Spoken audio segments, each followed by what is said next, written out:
Hello everyone, welcome to Wisdom Wave. Today we will talk about Article 16 of our Indian Constitution, which is equality of opportunity in matters of public employment. It means राज्य किसी भी नागरिक के साथ appointment और रोजगार में किसी भी प्रकार का डिस्क्रिमिनेशन नहीं करेगा। तो ये था हमारा article 16 clause 1। Now let's talk about article 16 clause 2। तो आर्टिकल 16 क्लॉज 2 कहता है कि no citizen can be discriminated against employment और office under the state based on religion, race, caste, sex, descent, place of birth और residence. It means state किसी भी नागरिक के साथ उसके लिंग, मूल वंश, जाति, धर्म, जन्म स्थान, वंश और निवास के बेसिस पे डिस्क्रिमिनेशन नहीं करेगा। हालांकि इसके कुछ एक्सेप्शन भी है, उनके बारे में हम आगे बात करेंगे। तो ये एक्सेप्शन हमें आर्टिकल 16 क्लॉजेस 3, 4 एंड 5 में देखने को मिलेगा। So let's start and talk about article 16 clause 3। तो आर्टिकल 16 क्लॉज 3 ये कहता है कि parliament can make laws that require a person to reside in a state or UT before being employed or appointed. It means state जो है वो निवास के बेसिस पे एम्प्लॉयमेंट से रिलेटेड विशेष प्रावधान कर सकता है and this can permit a degree of discrimination in favor of local resident in a certain circumstances. As you can see the examples, like Article 371D of Constitution of India contains special provisions for the state of Andhra Pradesh.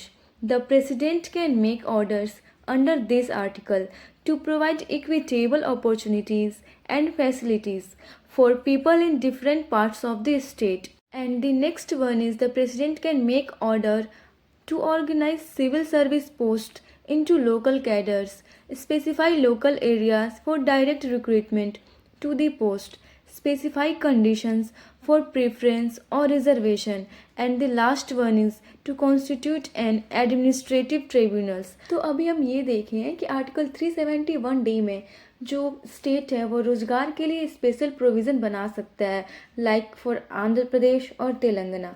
अब हम बात करेंगे article 16 clause 4 की। तो article 16 clause 4 of Indian constitution states that कि state can make provisions for reserving post और appointments for the backward classes of citizens. ये कहता है कि जो भी बैकवर्ड क्लास के लोग हैं, जो भी एडिक्वेटली रिप्रेजेंटेड होने चाहिए स्टेट सर्विस में, जो कि अभी नहीं है, उनके लिए स्पेशल प्रोविजंस बनाया जा सकता है। और इन बैकवर्ड क्लासेस में SC और ST इंक्लूडिंग है। और इन्हें रिजर्वेशन देने का पर्पस यही है कि उन्हें एम्पावर किया जाए and to ensure their participation in the decision making process of the state. Now let's talk about Article 16 Clause 5. So this clause allows that the state to make provisions for the reservation or post in favors of person belonging to a particular religions in connection with religious or denominational institution. It means कि state जो है किसी भी special religion के लोगों के लिए special रोजगार के संबंध में प्रेफरेंस दे सकता है, like government affiliated gurdwara and also government affiliated temples. अब हम बात करेंगे आर्टिकल 16 क्लॉज 6 की, जो कि 103rd अमेंडमेंट एक्ट 2019 के थ्रू ऐड किया गया था।